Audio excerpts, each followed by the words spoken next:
I'm Maria Menounos, and you're tuned in to AfterBuzz TV, the ESPN of TV talk. Now, let the buzz begin.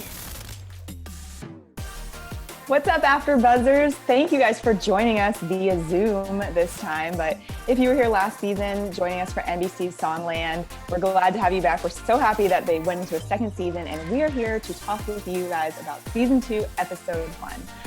As for introductions, I'm your host, Sharona Dizon, and my co-hosts, I'll let them introduce themselves.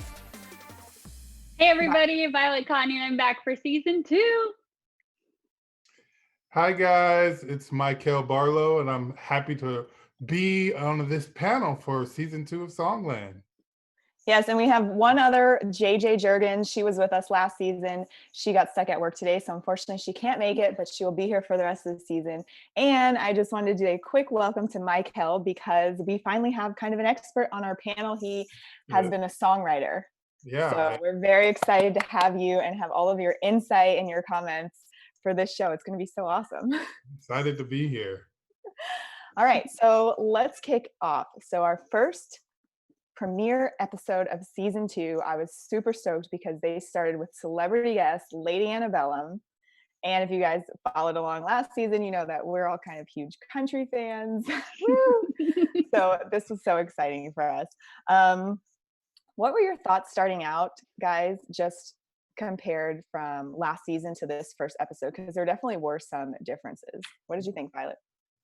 I thought it was a great season opener. I didn't notice any differences. Was I not paying attention? No? I'm excited to hear. Really, I'm excited to hear what you guys have to say, because then I'm gonna go back and watch it again and be like, oh, I missed that or I missed that.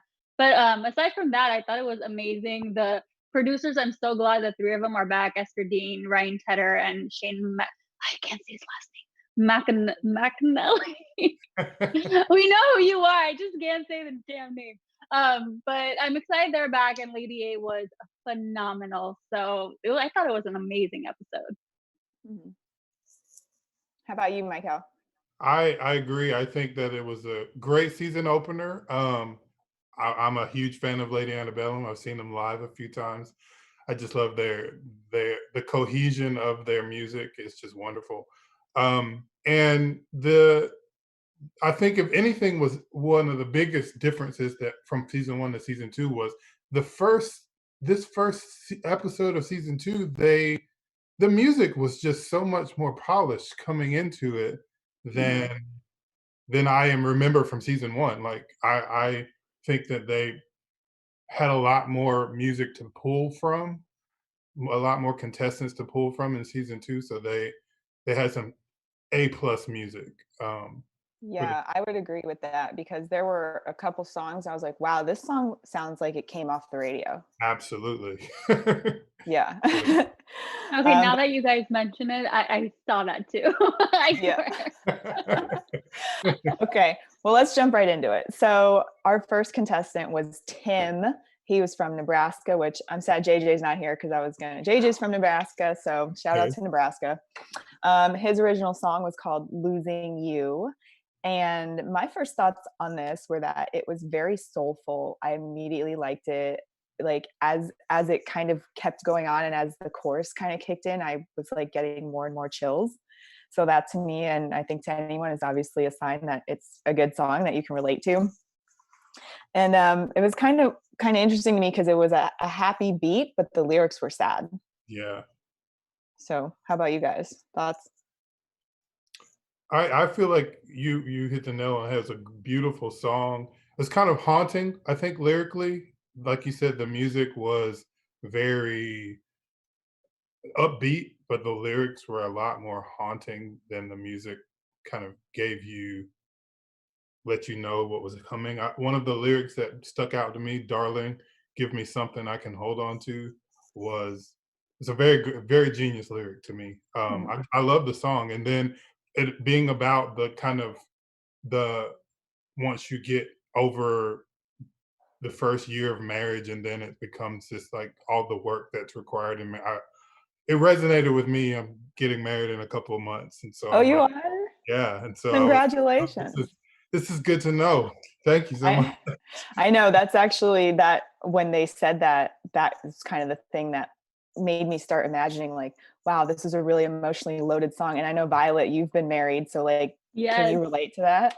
Oh my God, the minute he opened his mouth, I was goosebumps all over. And I'm so happy that we weren't like together watching this because I was about to cry. It was so good and it definitely hit me. So I thought he did such a phenomenal job. This was one of my favorite ones from, I think, first season too. Like all together, he came in strong. Like they opened strong. Yeah.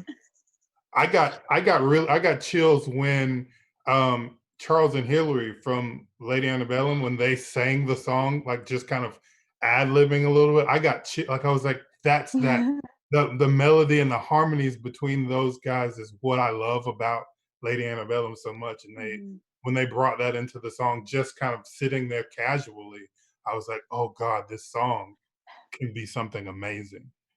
And that's the funny thing about it is like, they're just, like you said, sitting there so casually and they'll just start singing these people's songs. And these people are like, oh my God, they're singing, this is happening. They're singing my song. This is crazy. So that's always fun. But yeah. Okay. So we all like that one. We're all in agreement. All right. We'll move on to our next contestant, Steven, he's from Georgia and his original song Feels Good to Me. I'm going to let someone else go first on thoughts. So how about we start with Michael and then Violet and then I'll go. I liked Steven's song. I had to, I'm a fellow Georgian, so I kind of had to vibe with him a little bit. And I was surprised by how much of a Lady Antebellum song I could hear in it from the start. I felt like there was so much happening. There was so much going on in the song itself and the melodies, and that there wasn't a whole lot of space for Lady Antebellum to kind of do their signature melodical like landings that they do, because he moved a lot in his music, which I felt like was probably what was not a good thing for him going into this with a act like Lady Antebellum. But it was a good song. I think that he's a great songwriter. Do you think, like, who would you, if you could pick an artist that you think that song would have been good for, who would you say? I feel like that could have gone with John Legend would have been a great person for that song, or Chris Brown in that kind of soulful R&B pop vein. Those artists would have done a lot with that song, I think. For me, he for some reason reminded me of Usher. Like the moment I saw him, all I could think about was Usher. He was on the wrong episode. I know, yeah, because Usher is coming up. I did see a sneak about him. But okay, Violet, what were your thoughts? I totally agree with Michael. I thought the song, when it started, I was like, ooh, I like this, because it was like the difference of the tempo, and like you guys were saying on the first song, which I didn't notice so much. I thought this one had such a difference between the tempo and the vocals and the lyrics and the way it was going. I was like, ooh, I like this. It's taking me somewhere. But then it kind of went all over the place. So I was like, okay. And then I found myself not paying attention anymore. And I was just like on my phone. So I was like, oh, damn, he lost me. So I thought if they gave him a chance to kind of break it down, it could have been a huge Lady A hit. If he kind of just like honed it into one, I don't know, realm of music. Yeah, I had the same thoughts too. It was kind of, I didn't understand what was going on. And then the same after like the initial couple opening phrases, my thoughts were, he reminds me of Usher. He's a great performer. He was moving around a lot, but I was like, I don't know actually what the song is about. Although this was the first time that they actually, they were just asked him to make up a chorus like on the spot. They're like, your song has no chorus, just can you make one up? Can you do it right now? Like that must have been so scary. Like would that have been like scary if that was you? I was terrified for him because I was like, wait, he has to like come up with a chorus on the spot with Ryan Tedder and Esther Dean and Lady Antebellum staring at him. Like I couldn't have done. I've been in high pressure situations as a songwriter, and I fell on my face, and I probably would have fallen on my face in that situation. Yeah, I mean, kudos to him because he made one and it was good. So. He did a good job. Yeah. If anything, that was very impressive. But unfortunately, as we know, he didn't make it on to our second round. But we'll continue. Any more thoughts on Steven before we move on? I wanted to add that I feel like he tweaked the song thinking with Lady Antebellum in mind, because you could like there was this idea that it was a very R&B-esque song, but then you could hear this guitar picking going on underneath it. And I was like, oh, he probably added that for Lady A in an attempt to kind of get their attention. Unfortunately, it didn't work, but I could hear it. So I'm just pointing at, I wanted to give a little bit of an applause to the attempt because I heard it. See, this is so good. We have like an insider, like we would have never have known, like, or picked up on like when they might have changed things or how they might have done it. So like, thanks. So it'd be great having you with us this year. Yeah.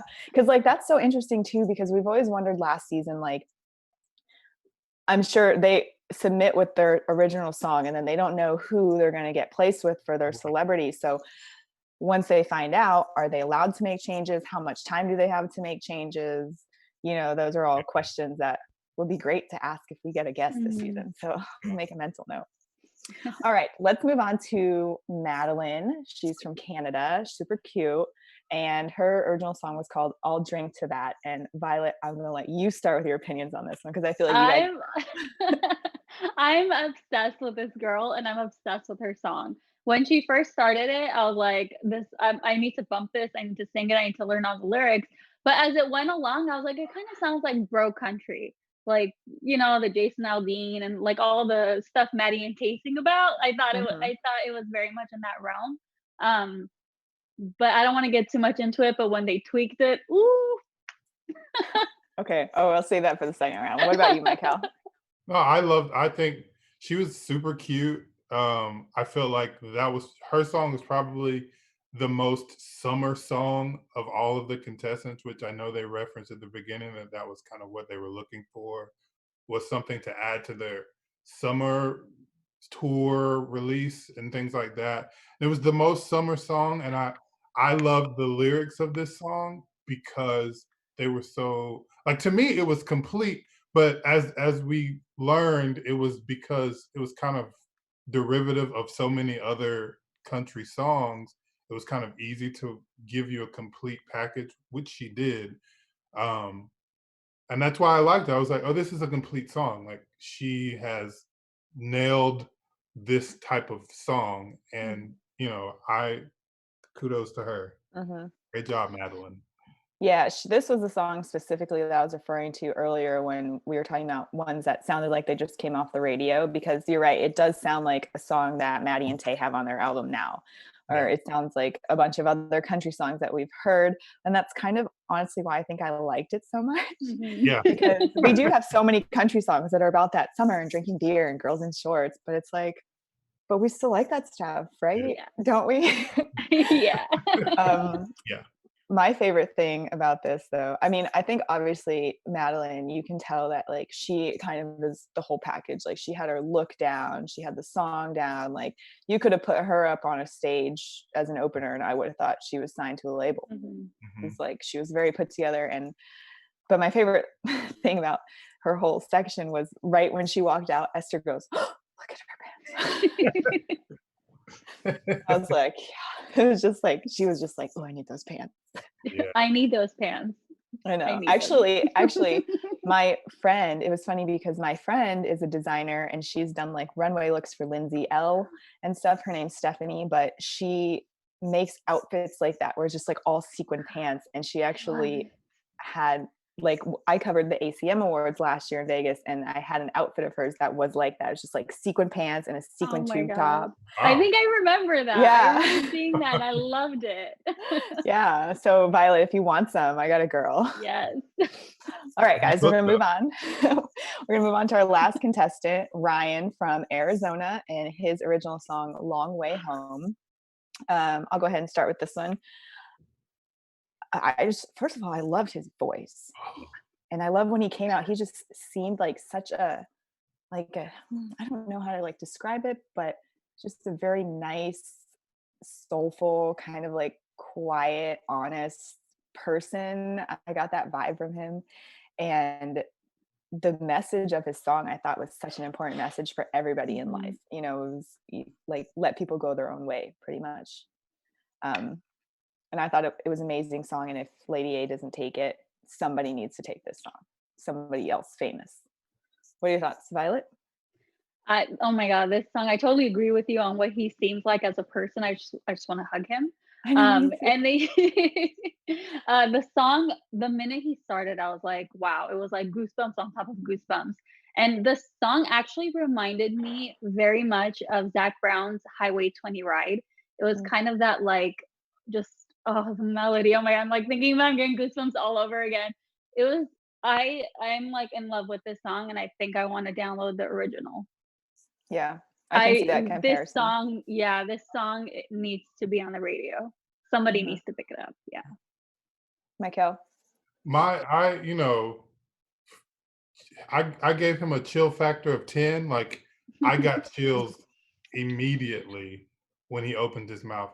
But even before he opened his mouth, I knew that he was about to deliver something special when all of the people on the panel had seen him live. And I was like, oh, that's saying something about this guy that they all have seen him perform before. And they remembered him, which was very, like, I was like, oh, he's about to do something special. Now, when he sang his song, I was like, they're not gonna, well, I'll say it like this. This is his song.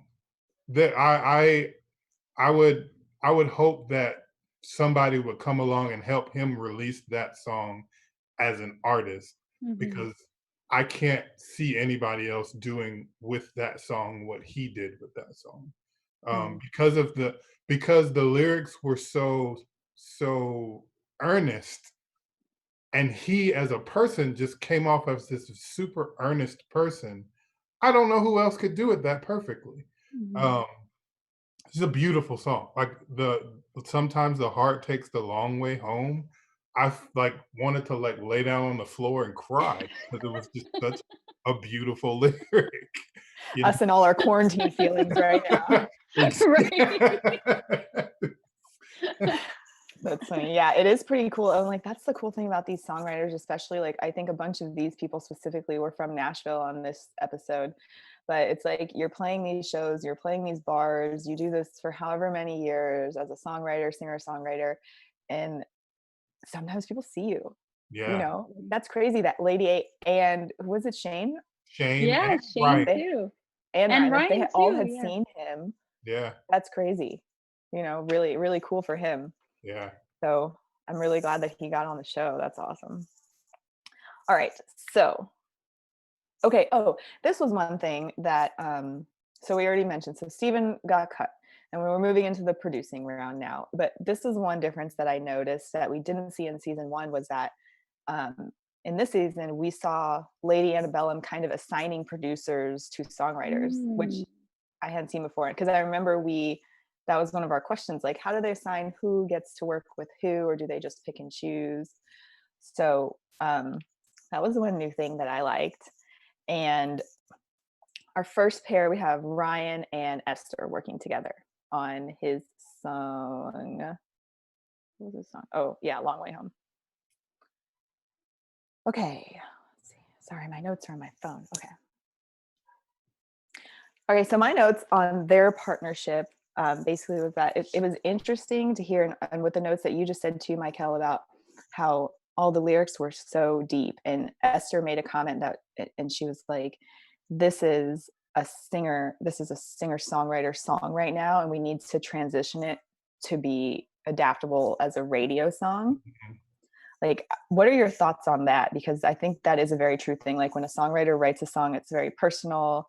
And then when you sometimes to make it to radio, it needs to be more pop. It needs to have different beats. And she was talking about a definite, like a formula almost for like a pop song. Yeah. That's one of the more difficult things about being a singer-songwriter that most people don't know is that you do have to somehow take all of these personal feelings that you're spewing on the page and structure them in a way that they are easy to digest for the listener. And Ryan Ennis's song was one of those songs that I feel like this will be really difficult to restructure, because it's like you feel his heart so much in the original iteration. How do you then restructure it without taking the heart out of it? And I think that they did a pretty good job. I like the original version better, but he was doing what he had to do to try and win, this signing with Lady Antebellum. But I'll just say I love the original better. I totally agree. I didn't like the redone version at all. I was like, "Ugh, there goes the song." Yeah. I was really disappointed, actually. I thought the only thing the song needed to be on maybe just country radio, definitely not pop, but on country radio, was just a really, really good chorus. Something that like soared, or something that changed it up just a little bit. And I thought that's all the song needed, but they changed it so much. And I don't blame Esther Dean at all, because I think radio hit. And I don't think that's what the song is. The song is, I don't to the song, not like partying and drinking beer with your friend. You're like, I want to listen to this song. So I think so too. If Violet, you want to start with this one again? Yes. So they actually changed the entire name, Champagne Nights, which is, I'm so about that. You're like, yes, let me pop my bottle right now. I a little European. Thought the way they changed it was perfect, and it went from bro country for me to something that I want to see a woman singing. And I think Hillary would have killed, I mean, she did, we saw it, but I think she would kill that song on tour. I want to see it on tour. I want to have my drink in my hand watching them do it. I think it's an anthem. I really do. How about you, Michael? I agree. It has anthem written all over it. Summer anthem. I said it about it when we heard it the first time, the original version. I was like, oh, this is the most summer song of the four. And then when they retooled it and changed the name to Champagne Nights, I was like, it was even more of that summer anthem, and in an amphitheater with your drink in your hand, just enjoying the night. I love it. And the fact that Shane was like, this song needs to, you're doing yourself a disservice, or I'm not quoting him, he was somewhat saying, you're doing yourself a disservice when you write or create a song that you can already hear on the radio. You're always trying to kind of be above the trend, the current trend, like you wanted to be cutting edge and wanting to be more interesting. And I think that they did that when they redid the song. They made it more interesting. They made it seem less like the bro country that we're used to, and made it something different, something fresher, and something that, like both of you said, you want to hear, you want to be at the show, you want to be enjoying this song. And I loved it. I love the new name. I think that it's great. Yeah, I actually had opposite thoughts of you guys. I liked the first song better. Like I said, I liked that it kind of just sounded like other songs that I already liked. But I do think that's like a successful like type of song that you write. Like if you write an anthem song, it's pretty much guaranteed that like it's gonna have some kind of success. Like there's a song I heard on my Spotify, maybe you guys have heard, it's called Bachelorettes on Broadway. It's like, if you listen to it after this, you'll know what I say. But basically, somebody made a song about all the bachelorette parties that go on Broadway in Nashville. So it's like, even if that song is going to get streams and it's going to get some kind of recognition, because every bachelorette party that goes to Nashville, if they hear that song, they're going to be like, oh my God, this is our anthem song.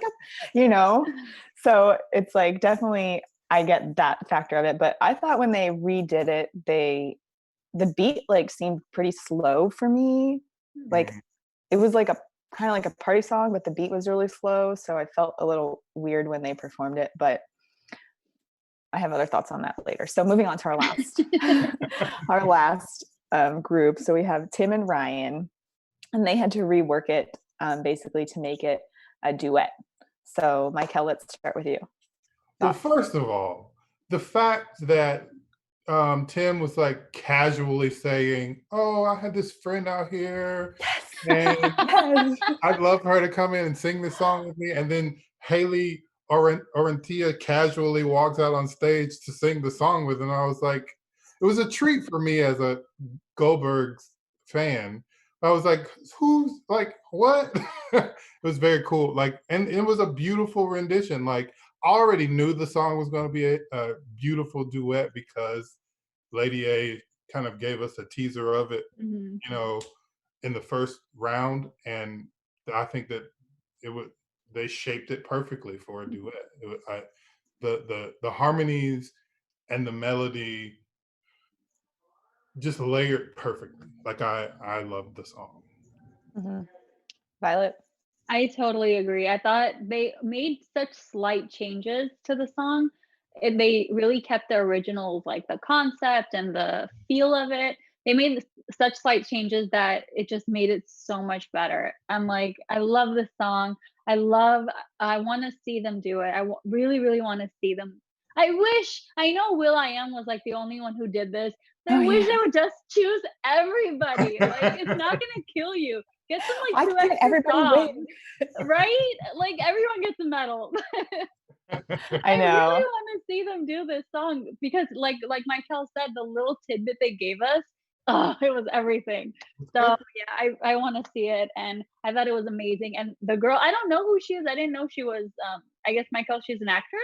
Yeah, she's on the Goldbergs. Oh, nice. Okay, I don't watch that show. I should because I know it's really funny. But I thought she sounded amazing. So I caught on that whole casual thing too. But then I was like, this girl's a freaking superstar because she's so good. And she kind of sounded like Hillary too. So it was like a perfect just kind of seeing what they would sound like. I loved it. Yeah, that was another new thing that I noted because when he said that, I was like, is this allowed? Are you allowed to just be like, hey, can I bring my friend in? And then I realized too that she was actually a really great singer. And then at the end she was like, she walked off stage. But yeah, I thought it also would have been a great Lady A song. And I had similar thoughts, Violet. I was like, maybe they'll just pick them all. But alas, it was not. So we have our winner, Madeline, with Champagne Night. And Shane. And I thought it was interesting too, because even though Shane, he's had so many, hit songs, especially in country, but he was kind of excited because he mentioned that it was exciting for him to get a Lady A cut. So I'm not sure if he hasn't ever had one. Do you know, Violet? I actually looked at his Instagram right before we started here, and he said something along the lines of this was his first time doing a song for Lady A. So I thought that was amazing. That was like a cherry on top, I think, for the whole show. It's surprising. It's surprising that he has not had a cut with Lady A before because he has had cuts with literally everyone. I know. Maybe he's the one that was like, hey, get Lady A on the show. I need one. This is my chance. Yeah, but that was really cool to see because it's like, I think they kind of mentioned this too at the beginning of the show, but it's like they as producers are also excited to be there because I feel like a lot of times on those shows, it's like, obviously, the person that's coming in as the new talent, like they're the ones with the pot of gold to win, but also the people on the other side, they have things to gain from it too, so it's cool to see it from that perspective. I totally agree. I thought watching this, I don't know why this is the first time it hit me that, wow, the producers actually gain a lot from a winning song too. So that, totally agree. That was really cool. Yeah. Cool. All right. Well, that was my other note too that I kind of saved till the end. How I said that the song seemed kind of slow for me when they redid it, Champagne Nights. But when I heard Lady A's version, then I liked it. Then I was like, okay, I could see myself getting into this at a concert. So in the end, I did like the song. That's more. I kind of wish their video was a little different. I don't know if they did it during the quarantine time or what. That's what it seemed like. But I wish. I guess they haven't gone on tour with it yet, but I kind of want to see it at like a festival, kind of like a concert video. So if you guys are gonna do another video, that's a good idea. Yeah, I was just a little confused of I kind of got that it was like people at home listening to the song, but I wasn't sure if I was like, who are these people? Yeah. Are they random people? Why are they dancing? So is this a TikTok? I don't know what's going on. Yeah. All right. Okay. So we have like a couple minutes left, and we have our news and gossip still, and our special segment. So Violet, I'm gonna let you take it away with news and gossip. So I don't know if it's news or gossip, but just a fun tidbit. I was on Songland's Instagram at NBC Songland, and NBC's World of Dance, and kind of did like a whole mashup. So the dancers from World of Dance danced to the songs from season 1 of Songland, and then the voice contestants were singing the song. So I thought that was really cool how all the NBC shows kind of got together and crossed over with 3 different shows, and I love all 3 shows. So it was fun for me. Oh, and there's a whole video to it. So if you guys check out the Instagram, you can see the video, and you can see all the people who are singing and dancing to the song. Oh, cool. Very cool. Okay, and Michael, you want to take it away for our special segment since JJ's not here today? Yes. So what we do for our special segment is we like to kind of dive into a little bit of history of some of the more popular songs in songwriting history. And today we're talking about the song My Sharona by The Knack, which came out in 1979. Now, it's My Sharona. I think we all, before we started filming, we all were like, we've been saying My Corona this entire time, but it's My Sharona because it was inspired by a real life love for a girl named Sharona Alperin. The lead vocalist Doug Fieger fell in love with Alperin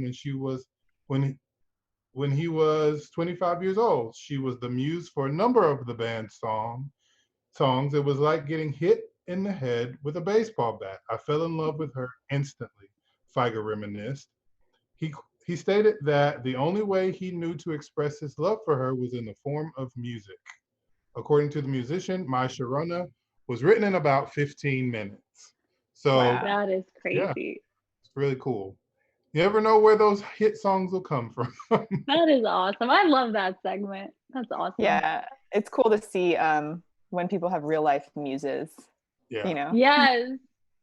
But yeah, I'm really glad JJ picked that one because like we just said, I didn't know that was the word. And I line dance this song all the time. It's one of my favorite songs. And I just never thought that like My Sharona was one weird word that I just like went with. I was like, My Sharona, like what? But now I'm way more educated about it. So that was great. Thanks for sharing. Yeah. All right, guys. Well, that's it for our show today. Thank you so much for joining us here on Zoom. I know this is different, but we really appreciate our listeners and our watchers sticking with us. And we're going to be here every Tuesday at 5:00 Pacific Standard Time. So hopefully you'll watch and join along season 2 with us and join us for the after show. And before we go, Violet, where can we find you guys at? You can find me on Instagram at Violet Kanyan. And Mikel, how about you? You can find me on all social media platforms at Official Mikel. That's Official MYKELL. Thank you. And you guys can follow along with me on Instagram at Julana. And that's it. And we'll see you guys next week. Our founder, Keven Undergaro, and me, Maria Menounos, would